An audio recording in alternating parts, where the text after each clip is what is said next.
Chers internautes, bonjour, bienvenue pour ce 167e Sitrep sur la Syrie et sur la Palestine en compagnie d'Aïssar Midani. Aïssar, bonjour. Bonjour Raphaël, bonjour chers internautes et bienvenue à notre 167e Sitrep. Je vous salue. Alors on va parler en premier lieu de la délégation française qui s'est rendue à Rafah, à la frontière entre la Palestine et l'Égypte, côté palestinien. Côté égyptien, excusez-moi. Ils se sont rendus là-bas côté égyptien, évidemment. Il y avait une quinzaine de parlementaires français, donc des députés, des sénateurs, dont Éric Coquerel. Il y avait des gens du mouvement politique LFI, il y avait également des communistes, des écologistes et des ultramarins. Sous-entendu sans étiquette, certainement. Voilà. Est-ce que tu peux nous parler de ce voyage, de l'importance qu'il revêt? Alors d'abord, je voudrais effectivement faire une petite introduction parce que la préoccupation mondiale continue à rester effectivement la situation à Gaza, qui est aujourd'hui le point le plus important en fait de la situation mondiale, parce que en fin de compte, c'est après et selon cette guerre, hein, on voit que le nouveau monde se dessine, les différents pôles se dessinent aussi, et que c'est cette guerre, je dirais, si on peut parler de guerre, en fait, elle divise le monde, mais aussi elle départage ceux qui sont pour les peuples et ceux qui sont contre les peuples. On a bien vu que dès le début, les Américains et les différents responsables de l'Union européenne et de l'OTAN ont accouru pour porter leur soutien aux Israéliens, en disant Israël se défend en faisant un génocide, en fait, bien sûr. Bon, donc c'est quelque chose qui est très important à voir dans son évolution. Le peuple palestinien et pas seulement Hamas, il y a eu au niveau des médias une présentation, une volonté de présenter le 7 octobre comme étant une attaque terroriste de Hamas, sur laquelle d'ailleurs très vite les médias israéliens sont revenus en arrière en dévoilant le fait que ce n'était pas du tout ce qui a été mis sur le compte des Palestiniens ne l'est pas, que ça a été une fake news qui était complètement montée. Il y a eu même des témoignages de certaines soldates de l'armée israélienne qui ont dit que ce n'était pas ça, qu'il n'y a pas eu d'enfants qui ont été de bébés tués ni de femmes violées, etc. Et ça a été démenti par le Haaretz, en fait, le journal israélien lui-même. On voit aussi que les médias occidentaux continuent à soutenir cette thèse qui est complètement fausse, d'une part, et puis d'autre part, ils continuent aussi à vouloir soutenir alors plusieurs choses. D'abord, que c'est Hamas et que c'est une organisation terroriste. Après, ils disent ils nient complètement la présence de la résistance palestinienne et du peuple palestinien. Ils nient aussi la présence de cette violence israélienne aussi en Cisjordanie, alors que donc ils focalisent sur la bande de Gaza. Et puis en plus, alors bien sûr, il y a eu et fort heureusement, nous remercions l'Afrique du Sud. Il y a eu cette attaque comment dire, ce procès où portait Israël devant la Cour internationale de justice pour génocide. et tous les éléments du génocide y étaient, en fait, en tenant effectivement, et le rapport final, ça a été de donner un délai à Israël, d'abord sommer Israël à interdire à son armée de commettre des génocides, et puis que d'ici à la fin du mois, il faut qu'il montre à la Cour internationale de justice, qui est la plus haute instance internationale du monde, en fait, hein, de montrer un rapport qui montre ce qu'ils ont fait pour contenir ces actions de génocide. À partir de ce moment-là, on a vu que d'abord les États-Unis ont confirmé leur soutien indéfectible à l'État sioniste d'Israël, que Israël a fait une escalade terrible dans l'agression contre Gaza, que les aides internationales arrivent de moins en moins.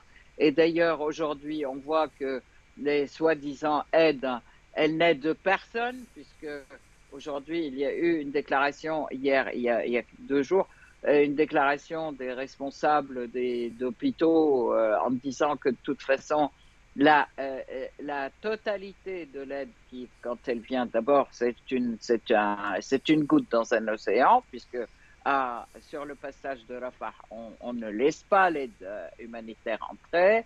Ce sont les Israéliens, et quand elles entrent, quand elles arrivent à entrer dans Gaza, les Israéliens les empêchent d'aller vers le nord, les empêchent d'aller vers le sud, etc., ou même les attaquent.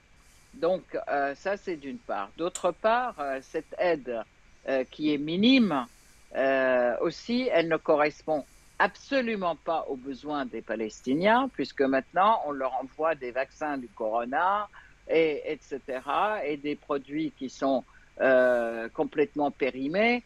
Et là, il y a eu une colère qui a été exprimée par des responsables palestiniens qui disent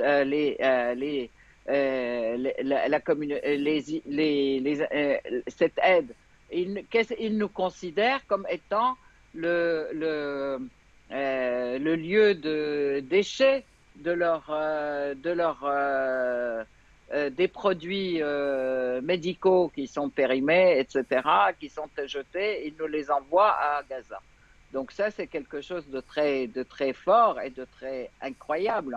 Ça, c'est en plus du fait que aujourd'hui, on interdit aussi l'aide alimentaire de rentrer. À Gaza, on n'a pas plus de farine, même les habitants de Gaza ont fini par aussi commencer à manger l'alimentation du bétail, mais malgré tout aussi, il n'y en a plus, tout ça, il n'y en a plus. De l'autre côté, il n'y a plus de farine, plus de fruits, plus rien, puisque en plus, Israël a brûlé toutes les terres agricoles à Gaza. Et en fait, aujourd'hui, il commence aussi à viser les animaux. Donc, les moutons, etc., tout ce qui peut subvenir aux besoins de la population.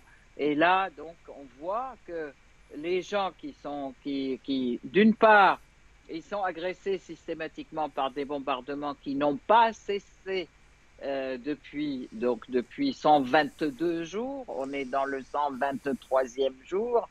Ils n'ont pas cessé, qu'il n'y a toujours pas d'électricité, les agressions contre les hôpitaux continuent, les agressions contre les corps médicaux continuent, les agressions contre les journalistes continuent, de plus belle d'ailleurs, depuis la déclaration du rapport de la CIDJ, et que après aussi, maintenant, il continue à s'attaquer donc il s'attaque à tout ce qui fait vivre. Il n'y a pas de circuit d'épuration d'eau, donc toutes les eaux sont contaminées. Il n'y a plus d'eau potable, il n'y a plus le fait qu'il n'y ait pas d'électricité, il n'y a pas et en plus de la destruction de quasiment 80% des habitations à travers le nord, le sud, etc. Et il faut savoir quand même que la plupart des habitants de Gaza ont été exilés et déportés plusieurs fois, du nord au centre, du centre au sud, et que les Israéliens continuent à bombarder. Ils continuent à bombarder des zones qu'ils appellent, ils disent pour les habitants, allez vers cet endroit, ça sera une zone sécurisée. Eh ben, ils les bombardent dans les zones dites sécurisées, entre guillemets. Donc, ce génocide continue de plus belle sous la couverture générale et indéfectible des États-Unis. Et en fait, ce qui a fait que aussi pour l'ensemble des fronts de la résistance de ouvrir aussi chacun sur sa frontière le feu selon son problème et pour le soutien de Gaza. Donc, le Hezbollah attaque au niveau des frontières nord, donc le sud Liban, l'ensemble des centres d'espionnage et de brouillage et de direction d'opérations aussi qui ont été attaquées à plusieurs reprises, ce qui était aussi des opérations extraordinaires de la part de Hezbollah. On voit que le Yémen a entrepris aussi des actions contre d'abord contre tous les cargos qui partaient vers Israël et qui revenaient d'Israël, etc., en opération interdiction de la mer Rouge à tout ce qui est israélien. Or, du coup, les Américains et les Britanniques, en guise de soutien indéfectible à l'État d'Israël, ils ont commencé à bombarder le Yémen et interdisant au Yémen de mener cette action de résistance pour le soutien à la résistance palestinienne. En disant, de toute façon, de toute manière, les Yéménites ont affirmé haut et fort à chaque fois qu'on arrêtera aussitôt que l'agression Cessez le feu et aide l'agression contre humanitaire. C'est la seule Gaza, chose qu'ils demandent, hein, ça, c'est ça. exactement. Voilà. Donc, ça n'a pas empêché, effectivement, les États-Unis et l'Angleterre d'aller en mer Rouge et puis d'aller s'attaquer aux Yéménites. Et en fait, maintenant, effectivement, il y a eu plusieurs bateaux américains et britanniques, etc., qui ont été attaqués par les drones yéménites, mais ils ont aussi bombardé le Yémen à plusieurs reprises, à plusieurs endroits. Donc, en fait, ça, c'est d'un côté. De l'autre côté, la résistance irakienne qui a attaqué aussi des bases américaines en Syrie et en Irak, justement en guise de protestation contre ce soutien indéfectible des Américains à Israël. Mhm. Bon, ben là, il y a eu 3 soldats américains qui ont été tués. Il y a eu des attaques en fait importantes quand même contre leur base, aussi bien en Syrie, la base Coneco, que je vous rappelle aussi que cette base américaine et toutes ces bases sont illégales complètement.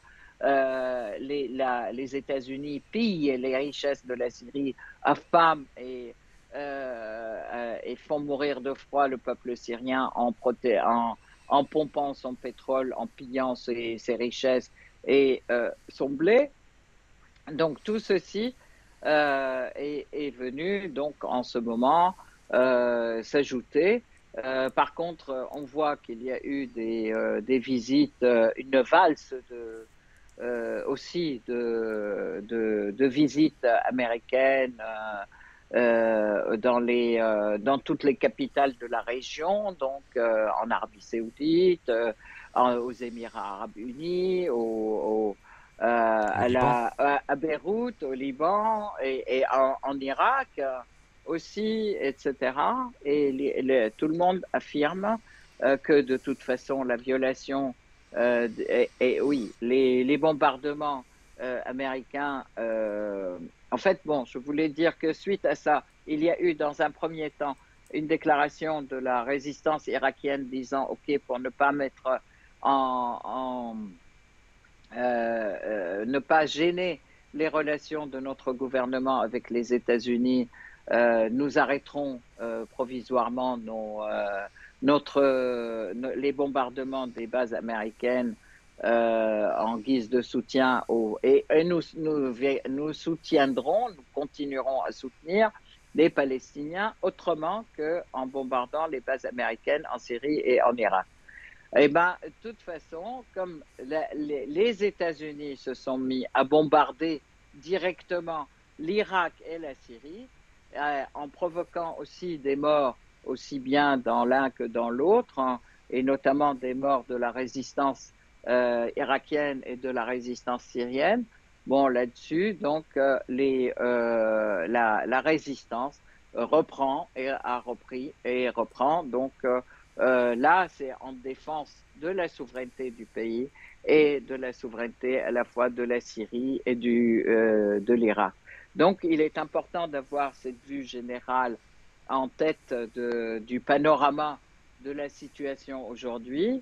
Donc, en fait, les États-Unis, alors qu'ils font un tour dans la région en disant non, il ne faut pas escalader, nous, on cherche à aplanir les difficultés, on cherche à aplanir les contradictions, et ben ce sont eux qui mènent effectivement les contradictions au maximum et ce sont eux qui jettent de l'huile sur le feu et ce sont eux qui refusent qu'il y ait un cessez-le-feu à Gaza et qui refusent qu'il y ait l'aide humanitaire qui rentre à Gaza. Alors C'est très clair. ça a été dit quasiment mot pour mot d'ailleurs par l'Iran très récemment, hein, qui a accusé effectivement les États-Unis de double langage, de parler tout le temps d'apaisement dans la région, mais dans les faits, dans les actes, ils font exactement tout le contraire. Exactement. Alors J'en profite pour là-dessus, signaler aussi que la Russie et la Chine ont condamné les frappes américaines sur la Syrie sans tout à équivoque, fait. ce qui est notable. Mhm. Tout à fait, c'est très important. Et puis on voit justement, c'est là où je reviens pour dire qu'on voit le nouveau monde se profiler parce qu'on voit qu'il y a quelque part des forces qui s'opposent à cet hégémonisme, à ce diktat en fait par la violence, ce diktat américain et sioniste hein, et israélien. Et tous les peuples, y compris le peuple américain, qui soutiennent la résistance palestinienne et qui soutiennent le peuple palestinien pour libérer son pays. C'est Mhm. en fait le, le, le drapeau Pardon. palestinien avec Free Palestine, Mhm. c'est quelque chose ce sont des mots d'ordre qui sont scandés partout et partout, y compris à Washington, à Chicago, à Dublin, au Canada. Encore aujourd'hui, là, je viens de t'envoyer aussi le discours d'une parlementaire canadienne au sein du Canada, en fait, au sein du Parlement, qui tient un discours aussi complètement contre cette agression, ça d'une part, et puis d'autre part, et c'est aussi ce soutien du Canada et des États-Unis et de l'Angleterre à cet État agresseur, cet État fantoche, sioniste, qui usurpe tous les droits. Alors tu n'as pas Voilà. mentionné la France, mais la France effectivement malheureusement, et surtout depuis Sarkozy, Hollande et Macron, soutient de manière indéfectible Israël. Mais il y a un fait notable, puisque tu viens de parler du Yémen. Thierry Absolument. Messon en a parlé récemment, et j'ai vérifié ses dires, et effectivement il y a un loup. C'est-à-dire que Macron a annoncé avec force que la France participerait à l'opération Restauration de la prospérité en mer Rouge, donc contre les Yéménites, contre l'action de soutien des Yéménites au peuple palestinien. Dans les faits, les États-Unis et la Grande-Bretagne ont bombardé le Yémen, mais pas la France. Et l'analyse de Thierry Messon, c'est que l'état-major a refusé de suivre les ordres de Macron. Si c'est vrai, c'est quelque chose, c'est une première et c'est remarquable. Quelle est ton analyse de ce fait? Alors, moi, je pense que de toute façon, c'est positif que la France prenne un pas en arrière par rapport à cette politique de soutien à Israël et aussi par rapport aussi à ce suivisme de la politique américaine. Ça d'une part. D'autre part, il est important aussi que la France ne se fasse pas le soutien total d'un pays génocidaire comme Israël, alors que vraiment elle a une image qui est différente dans le monde et elle pourrait effectivement jouer un rôle différent. Alors, jusqu'à maintenant, elle s'est abstenue de jouer un rôle différent depuis d'ailleurs, comme tu disais, depuis Sarkozy. Eh ben, peut-être que les éléments d'une indépendance de la France, de sa politique et de son, en fait, du respect aussi de son histoire, va aller dans le sens justement d'une vérité, je dirais, et plus grande. Alors là-dessus, je voudrais effectivement saluer aussi, la France ne l'a pas fait de son plein gré, enfin l'État, le gouvernement ne fait pas les choses de son plein gré, puisque de toute façon, il y a eu un très fort soutien en France populaire pour la Palestine, malgré des déclarations qui incriminent le fait de lever le drapeau palestinien, qui dit que celui qui défend la Palestine va avoir 6 à 7 ans de prison par monsieur le ministre de la Justice, je dirais de l'injustice, qui décrète ces choses-là. Que Tu parles du cocaïnomane Éric Dupond-Moretti. Absolument, je parle de lui puisque c'est lui le ministre de la Justice qui a décrété immédiatement des années de prison. D'ailleurs, je voudrais signaler aussi le cas de pas mal de personnes qui ont été suspendues et qui vont être traduites devant la justice pour avoir soutenu la résistance palestinienne et sous le vocable apologie du terrorisme. C'est assez incroyable. C'est l'accusation, Et l'inversion accusatoire, c'est-à-dire qu'effectivement, comme en absolument. France sous les nazis où les résistants étaient appelés terroristes, bon là on a l'exacte application dans le sens inverse. Effectivement, les Palestiniens sont appelés terroristes. Ce qui est dramatique, c'est que le gouvernement français participe à cette tromperie.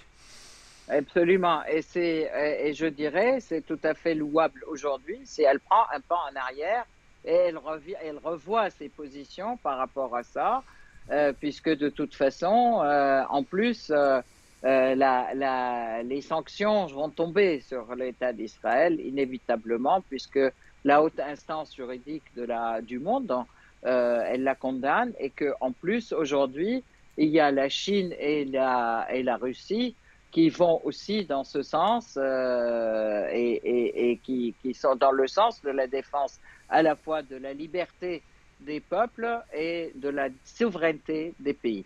Mhm. Donc là, c'est quelque chose de très important. Et je voudrais saluer aussi, en plus de ce mouvement populaire de soutien à la Palestine, le mouvement de tout un tas à la fois d'avocats, de parlementaires qui se sont mis aussi à soutenir la Palestine, de personnes aussi du Sénat qui ont constitué, pour certains, qui ont constitué une délégation qui est allée en Égypte aux frontières de Gaza, Donc c'est le donc point que pour j'évoquais le en, passage de c'est Rafah. c'est le point que Oui, j'évoquais en introduction, donc on y vient effectivement après avoir absolument. dressé le panorama. Exactement. Donc eux, ils viennent effectivement pour tenir la position qui devrait être celle de la France, et en fait qui est donc pour un cessez-le-feu immédiat, pour l'entrée des vivres et des aides En à Gaza Palestine. aussi, en Palestine, pour la cessation, pour le retrait de l'armée israélienne de l'ensemble du territoire de Gaza, de la terre, et puis pour que effectivement qu'il y ait un échange, une libération de tous les détenus palestiniens et un retour aussi ce qu'ils appellent otages euh, sous le règne de la résistance. Donc en fait, et surtout aussi pour qu'il y ait un État palestinien souverain et protégé, et qui a aussi avec une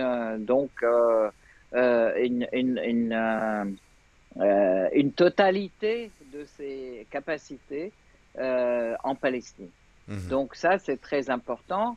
mhm. Et c'est effectivement très important quand on voit que les Américains veulent qu'il y ait un État dit palestinien, mais qui est désarmé, mais qui est sous la tutelle d'Israël, etc. Je vois pas en quoi ça changerait par rapport à l'occupation. C'est vrai, tout à fait, bien dit. Alors c'est vrai qu'on voit effectivement deux camps très nettement se former dans le monde. Voilà, je parlais de la dichotomie qu'il y avait entre la dichotomie qui commence à apparaître entre les intentions du gouvernement français et eh bien, ce que fait l'armée française. L'armée française ne va peut-être pas suivre totalement les ordres du gouvernement français, et ça c'est une bonne chose. Et il y a ce mouvement également, il y a eu plus de 800 hauts fonctionnaires de pays occidentaux qui ont dénoncé la politique pro-israélienne de leurs gouvernements respectifs. C'est pas rien, hein, dans une lettre ouverte commune, 800 hauts fonctionnaires. Et d'un côté, les médias mainstream continuent leur basse besogne, puisque suite à la visite de la délégation française dont on vient de parler à Rafah, par exemple, je mettrai le lien sous la vidéo, Benjamin Duhamel de BFM TV a passé sur le grill un député de LFI qui s'appelle Bompard, Emmanuel Bompard je crois, et c'est vraiment typique de, comment dire, de l'inquisition à laquelle font face les gens qui essaient de défendre la justice, et donc voilà, un minimum de justice en l'occurrence pour les Palestiniens, et ils se font effectivement passer sur le grill comme si c'était des méchants. C'est vraiment très criant, quoi. Et c'est l'inversion des valeurs. Là, on le voit très clairement. Donc la propagande C'est comme ça qu'au début, avant de passer sur la télé, en fait, il fallait dire, est-ce que vous condamnez Hamas? Est-ce que vous condamnez l'action terroriste? Et si vous ne dites pas que vous allez condamner, on vous laisse pas la parole, on vous laisse pas parler. Il faut condamner, il faut ça. et C'est du n'importe quoi, la effectivement. question inquisitoriale à laquelle il a eu droit, là, en l'occurrence, c'était ah, mais vous allez à Rafah, mais est-ce que vous allez aussi en Israël? Comme si on était obligé d'aller aux deux. Et à un moment, Bompard lui a dit, a très justement répondu, mais bon, je ne vais pas vous faire de leçons géographiques, mais je ne suis pas allé en Palestine. Je suis allé à Rafah, côté Palestine, côté égyptien. Donc vous me dites comme vous m'interrogez comme si j'étais allé en Palestine. Non, je ne suis pas allé. Donc oui, c'est toujours N'importe cette quoi. inquisition à laquelle on fait face. Et Avec l'ignorance totale et avec une bêtise. franchement, c'est comment peut-on être journaliste, parler des choses avec cette ignorance absolument incroyable. C'est de moins en moins fin. La Voilà. propagande, effectivement, pro-israélienne est de moins en moins subtile. Elle est de plus en plus grossière. Et elle est défendue par des gens qui ont un niveau intellectuel, je parle même pas spirituel, hein, je parle de niveau intellectuel, vraiment de plus en plus faible, je trouve.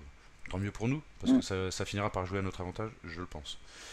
Ouais, Euh, moi, je trouve que c'est dommage pour la France en fait, comme Bien ça, sûr. mais c'est important de le souligner et peut-être qu'il y a des sauveteurs qui vont essayer de se réanimer.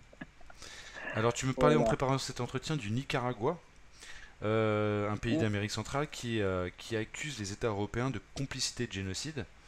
Donc Ouais. c'est une action qui a été qui a été entamée auprès de la CIJ, ou c'est une action Oui, purement oui, oui, tout médiatique? à fait. Ok. Nouvelle, donc pour la CIDJ aussi, qui ajoute justement ces pays en étant complices complices comment dire, du génocide, Mhm. tout simplement. Alors aujourd'hui même, l'UNRWA, qui est une agence onusienne qui vient en aide de manière humanitaire aux populations palestiniennes, l'UNRWA accuse Israël d'avoir bombardé un convoi humanitaire, un de ces convois humanitaires. J'ai envie de dire, accuse une nouvelle fois Israël, parce que c'est pas la première fois depuis le 7 octobre que qu'on entend l'UNRWA ou En d'autres fait, organismes de ce type-là dénoncé des bombardements ou des ciblages de la part de l'armée israélienne sur des convois humanitaires. En fait, l'UNRWA fait partie effectivement des agressés dans cette guerre, si on peut parler de guerre entre beaucoup de guillemets, dans cette agression israélienne contre les Palestiniens, contre Gaza, contre même aussi les Palestiniens en Cisjordanie. L'UNRWA est là pour aider, est là pour aider les exilés et elle est là pour aider les Palestiniens, puisque les Palestiniens sont réfugiés depuis 1948. Hein, et l'UNRWA a été créé en 1948 justement pour aider les réfugiés palestiniens à, à survivre. Mhm. Et donc, pas seulement à survivre, mais aussi à les aider à s'éduquer, à se former, à aller dans les pays voisins, etc. Donc, l'UNRWA existe dans 5 pays. C'est à la fois donc en Palestine occupée, en Jordanie, puisque la Jordanie a accueilli des exilés, au Liban, en Syrie et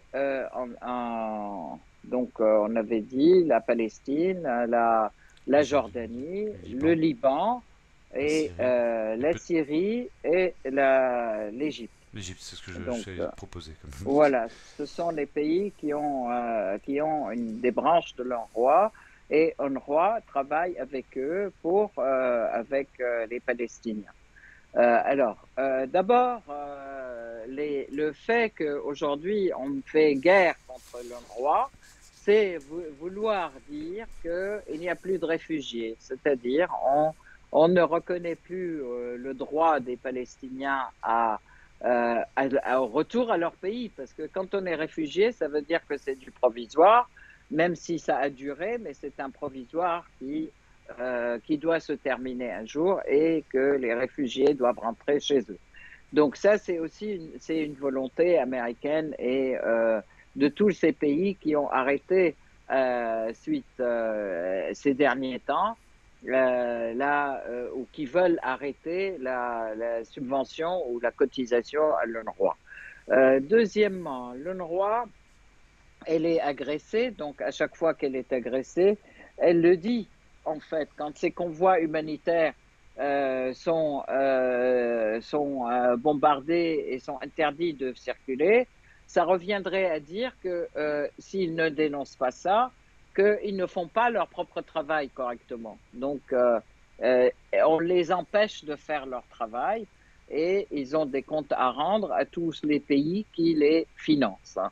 Donc, leur travail, c'est assurer tout un tas d'aides et de fonctions pour les Palestiniens.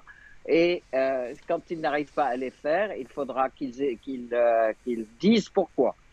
Troisièmement, en fait, dans cette enquête, effectivement, qui a été menée par la Cour internationale de justice, hein, l'UNRWA a fourni beaucoup d'informations parce qu'elle était sur le terrain. C'est le seul organisme ou un des organismes internationaux qui était là.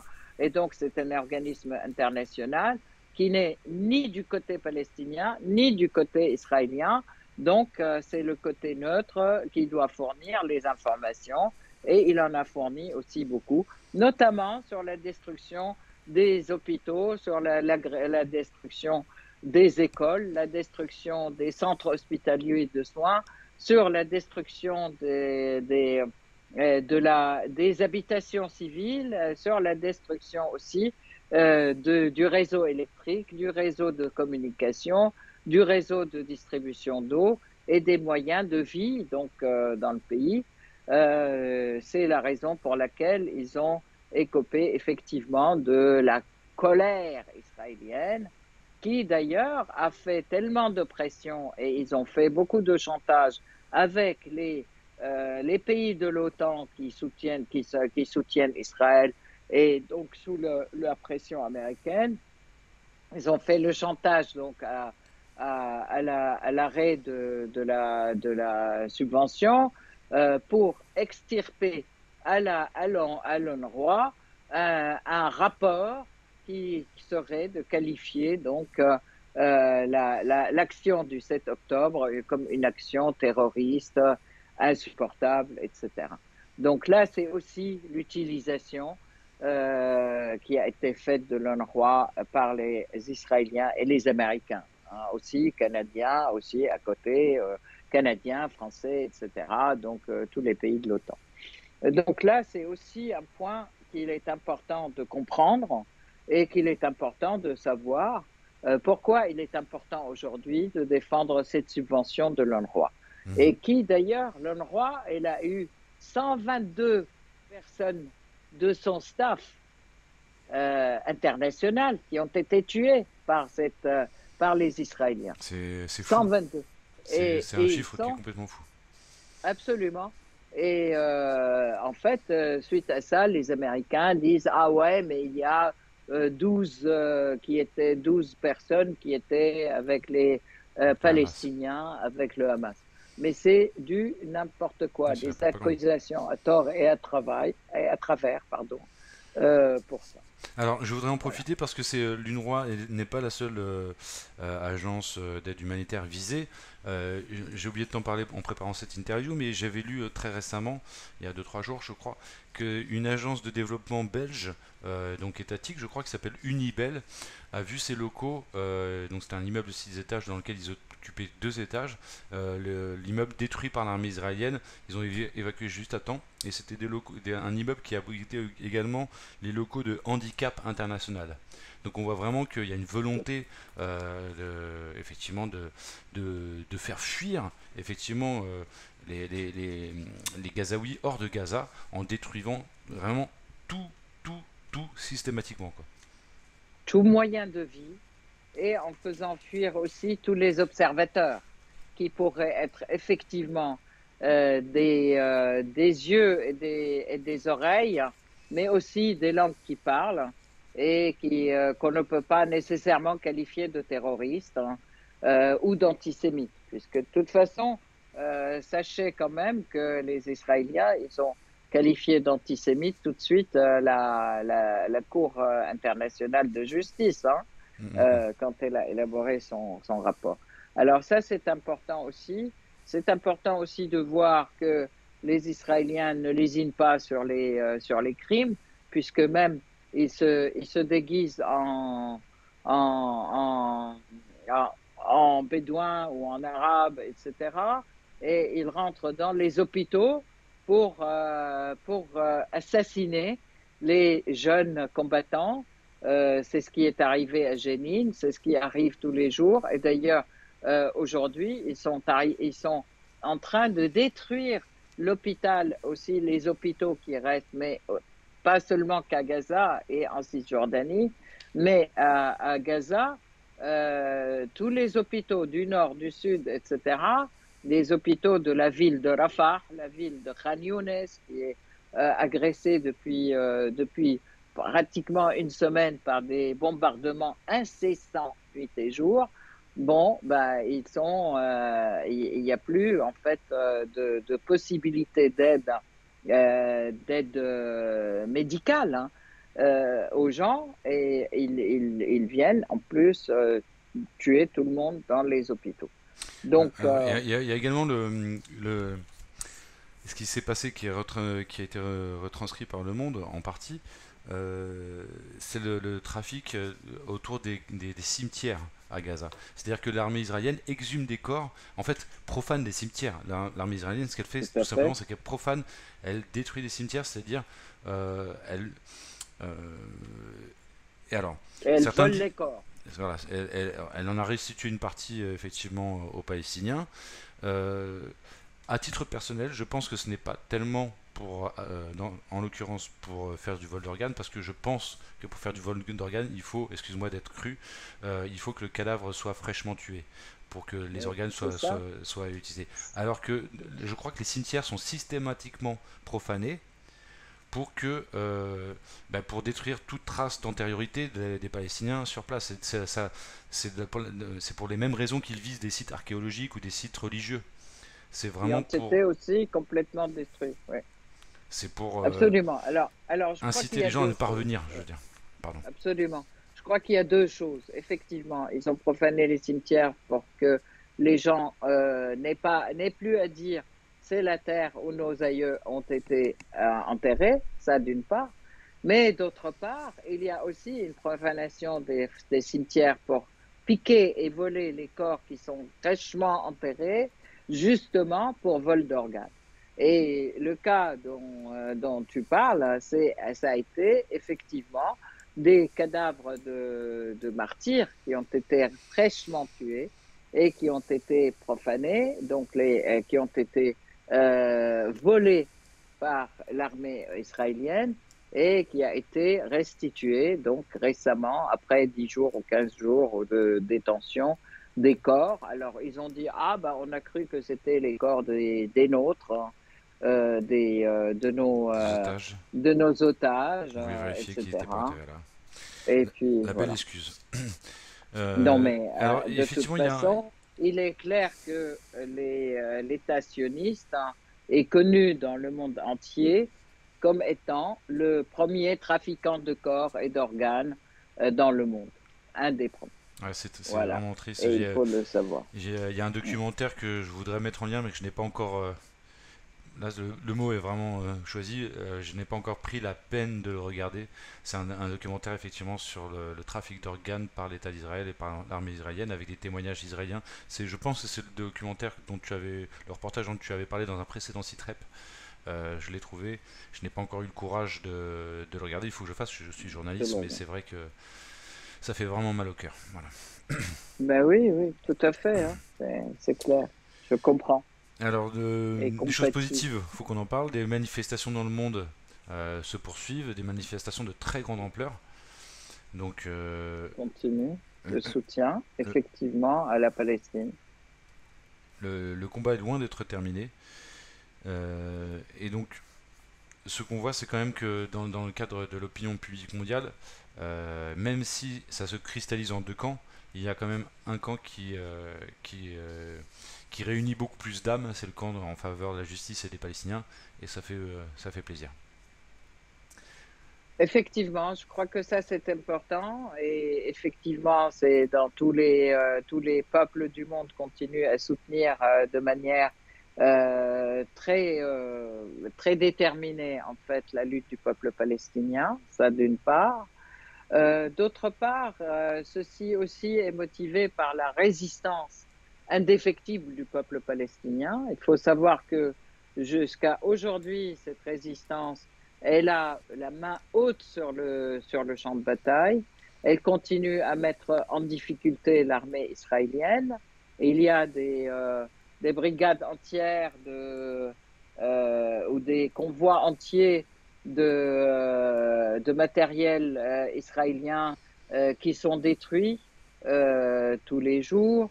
Il y a des tirs directs et des soldats israéliens qui sont tués à Gaza dans les régions qu'ils pensent avoir, qu'ils disent avoir contrôlées aussi par les Palestiniens. Donc dans la zone nord, ils sont très souvent tués, attaqués, etc. Si bien que d'ailleurs, ils ont retiré plusieurs brigades. Les Israéliens ont retiré plusieurs brigades de Gaza en disant qu'ils vont les redéployer ailleurs. Mais en fait, bon, ben, les gars, en tout cas, ils sont ravis d'être rapatriés, ça d'une part. D'autre part, les tirs sur Tel Aviv, sur Eilat, sur les différentes industries israéliennes continuent. Donc la résistance au 123e jour de l'agression israélienne continue à dire nous sommes là et nous vaincrons. Et il continue aussi à dire que sans eux, aucune solution ne sera faite, qu'il n'y aura pas de solutions qui seront imposées par les forces extérieures, il n'y aura pas de solution qui seront imposées par les Américains et les Israéliens. Jusqu'à présent, ce sont les Palestiniens qui sont vainqueurs et c'est en tant que vainqueurs et c'est eux qui décideront de la suite et de leur pays, ça d'une part, qu'ils n'accepteront pas des solutions, des demi-solutions. Ça a été dit à plusieurs reprises par les dirigeants du Hamas, du djihad islamique et de l'ensemble des voix de la résistance palestinienne. Ça donne aussi beaucoup de courage aux Palestiniens, au peuple palestinien pour résister. Ça donne aussi beaucoup de courage aux Palestiniens qui sont en Cisjordanie ou en territoire occupé en 1948 pour résister aussi à l'occupant israélien. Et en fait, de continuer justement cette guerre de libération. Là, aujourd'hui, il y a beaucoup de pourparlers pour dire ce seront les Américains. Les Américains veulent imposer une solution. Il y a eu des rencontres à Paris pour imposer une solution ou proposer une solution. Il y a des rencontres au Qatar entre les Qataris, les Palestiniens, les Égyptiens et les Américains pour aussi trouver une solution, etc. Les déclarations claires, nettes et précises de la résistance palestinienne. D'abord, la solution ne sera pas faite sans nous. Les différentes solutions les différentes solutions qui sont proposées par les Américains, etc., sont aussi pour un État à moitié souverain ou sous la domination israélienne. Un État fantoche, effectivement. Pardon. Un État fantoche sous domination israélienne, tout à fait. Exactement. Donc tout ceci, ça sera refusé. Et puis aujourd'hui, il faut quand même se rendre compte que la résistance palestinienne est victorieuse et elle continuera à l'être et c'est elle qui tracera les traits de l'avenir de leur pays et de leur peuple. Alors je souhaite de tout cœur. Néanmoins, je voudrais juste souligner une analyse que j'avais faite il y a quelques semaines, comme quoi effectivement dans les médias on mettait l'accent sur les milices pro-iraniennes en parlant du Hezbollah, des Houthis, des Yéménites, en parlant de Sharm el-Charbi en Irak, etc. C'est-à-dire qu'il y a une musique qui monte contre l'Iran. Et que je pense qu'il faut interpréter à la fois ce qui s'est passé le 7 octobre et tout ce qui reste derrière, tout ce qui s'est passé après comme une opération de large envergure menée par Israël pour faire en sorte que les États-Unis, in fine, attaquent l'Iran. Et c'est exactement l'analyse que vient de livrer Paul Craig Roberts, si je ne me trompe pas sur son nom, qui est un ancien conseiller de Reagan, qui fait partie maintenant des lanceurs d'alerte, et qui a dit vraiment cela, c'est-à-dire que c'est le plan. Est-ce qu'ils vont y arriver ou pour l'instant ils n'y arrivent pas trop parce que en face on temporise, l'Iran temporise beaucoup parce qu'elle pourrait répliquer de manière beaucoup plus violente, elle ne le fait pas, mais c'est un point important d'analyse, je crois. Il faut dire que Israël, alors moi je voudrais quand même répondre rapidement sur cette question. D'abord, la résistance, elle est là, elle existe. Deuxièmement, elle est soutenue mondialement par tout un tas de peuples, et aussi parce que les États-Unis se figurent aussi, continuent à raisonner comme anciennement, comme dans le siècle dernier, comme s'ils étaient les seuls à diriger et à avoir une force importante dans le monde. Or, aujourd'hui, nous sommes dans un monde différent, dans un monde multipolaire qui se forme et que les États-Unis n'auront jamais les mains libres pour faire ce qu'ils veulent. Ils peuvent bien sûr tout le temps décider, étudier des plans, faire des complots, etc. et opérer. De toute façon, ils n'ont jamais cessé. On peut rappeler l'ensemble des révolutions dites de couleur, etc. dans tous les pays du monde. Mais de toute façon, il est clair que euh, il est clair que de toute façon, il y a une véritable résistance dans le monde et qu'il y a un nouveau monde qui se forme, dont les règles ne seront plus du tout celles qui étaient dans le passé. Les Américains ne dirigent plus rien. Et ils sont aussi, je voudrais signaler ce schisme qui est à l'intérieur de, des États-Unis, pardon, les États qui veulent se séparer, etc. Les États-Unis ne sont même pas sûrs de pouvoir passer les élections en étant un seul pays, Mhm. leurs élections. Alors Donc, en France, pardon, vas-y. à cette question, je réponds, ce sont les peuples qui traceront l'avenir. Mhm. Alors, une séquence vidéo dont on n'a pas parlé en préparant cette émission, mais qui m'est revenue, et je mettrai en lien en dessous cette vidéo, c'est le journaliste de France Info, de France Info qui s'appelle Julien Pain, qui animait une émission qui s'appelait Vrai ou Fake. Il a Mm. interviewé, donc lui c'est vraiment un chien de garde, à la base c'est un chien de garde du système, mais il a interviewé un porte-parole de l'armée israélienne, francophone, et cette interview vaut son pesant de cacahuètes, puisque lui, Julien Pain, qui d'habitude dénonce les complotistes comme toi ou moi, et notamment pendant la crise Covid, il n'a pas arrêté, sur des arguments fallacieux. Et là, pour une fois, c'est lui qui essaie de faire une vraie interview du général israélien en posant des questions un peu qui fâchent, en disant oui, mais quand même, les journalistes qui sont allés dans les tunnels sous l'hôpital Al-Shifa, ils n'ont pas vu de centre de commandement. Vous êtes sûr que vous êtes persuadé que c'est toujours persuadé que c'était un centre de commandement? Et le général lui répond votre question nous dérange. Et donc, Mm. et il faut voir l'interview pour le croire. Bah, pour ceux qui connaissent Julien Pain, c'est du pain béni. Je suis allé fouiller un petit peu dans les archives de Vrai ou Fake. Il avait quand même, il y a 2 3 ans, fait une émission où il mettait dos à dos la propagande de Tsahal et la propagande du Hamas. De résistance, Donc, à de l'époque, résistance palestinienne. en tout Mm. cas, à l'époque, il osait parler de propagande de Tsahal.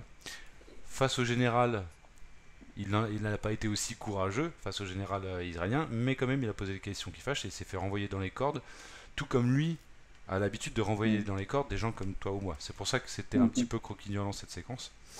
Et il y a une autre séquence que je mettrai peut-être en lien, même si elle est un lien très ténu avec la géopolitique, quoique, puisque c'est les médias, comment les journalistes dans les médias traitent l'opinion publique. C'est à propos du Covid. Et Julien Impin avoue que même s'il n'avait pas de certitude pendant le Covid, il a affirmé des choses comme étant des certitudes. Il a traité des gens de complotistes, alors qu'il savait que c'était pas sûr. Et il le dit lui-même, c'est pour éviter que les gens paniquent et qu'ils courent partout comme des canards sans tête. On peut discuter du bien fondé de son intention, Mm. mais en tout cas, il avoue avoir menti publiquement à la France entière, avoir traité de complotistes des gens qui n'en sont pas, avoir affirmé des vérités comme étant des choses qui n'étaient pas du tout sûres au niveau scientifique. Mm. Et c'est quand même quelque chose d'extrêmement grave et c'est un aveu très important, je trouve. Ouais, Je le mettrai en lien. tout à fait, Et pour terminer tout à fait. ce Moi, je site. voudrais quand même ajouter quelque chose Oui. avant de finir. J'aurais voulu ajouter quand même que il est important de voir que ce sont les peuples qui font l'histoire et ce sont les peuples qui finiront par vaincre. Donc, il peut y avoir aussi effectivement des gens qui vont dans un sens, dans l'autre, etc. Mais inévitablement, ce sont les peuples qui vaincront. Et aujourd'hui, les peuples à travers toute la planète se réveillent. Ils se sont déjà réveillés une fois, mais aujourd'hui, ils arrivent à savoir quels sont les tenants et les aboutissants de la domination économique, justement par le dollar. Le fait qu'il y ait une dédollarisation, c'est quand même quelque chose qui diminue de plus en plus le pouvoir de ces Américains, qu'il faut jouer la pluie et le beau temps dans le monde, ça d'une part, et que d'autre part, des États-fonctions, comme c'était l'État d'Israël, qui sont juste l'instrument de l'impérialisme américano-britannique dans la région, sont aussi en train de s'effilocher et de s'effondrer.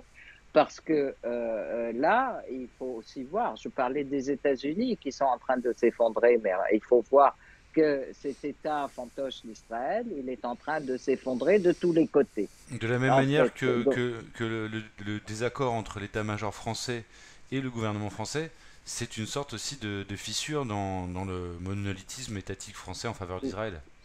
voilà, tout à fait. Donc c'est très important de voir ça et qu'il faut réfléchir dans la dynamique des choses et non pas dans une situation statique où il y a des rapports de force permanents.